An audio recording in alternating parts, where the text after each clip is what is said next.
మన ప్రభు అయిన రక్షకుడైనటువంటి యేసుక్రీస్తుల వారి పేరిట మీ అందరికీ నా యొక్క శుభాభి నిండు వందనాలు తెలియజేస్తూ ఉంటున్నాను.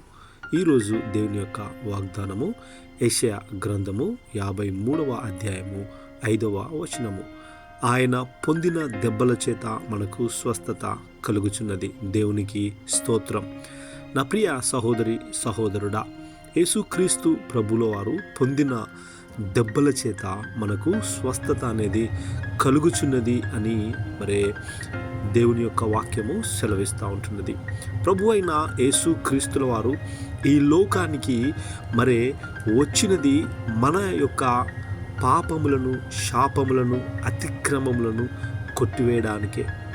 పాపులమైన దేనికి అర్హులము కానటువంటి మనల్ని అర్హులుగా ఆయన కృప ద్వారా మనం చేయడం కోసమే ఈ లోకానికి వచ్చి ఉన్నాడు. తండ్రి ఈ లోకాన్ని ఎంతగానో ప్రేమించాడు గనుకనే తన అద్వితీయమైనటువంటి కుమారుడైనటువంటి యేసుక్రీస్తు ప్రభుల వారిని ఈ లోకానికి పంపించాడు. నీవు చూపుతో, మాటతో, నడతతో, ప్రవర్తనతో, నీ హృదయ అంతరంగాలతో చేసినటువంటి ప్రతి పాపమును ఆయన తుడిసివేసి ఉంటున్నాడు.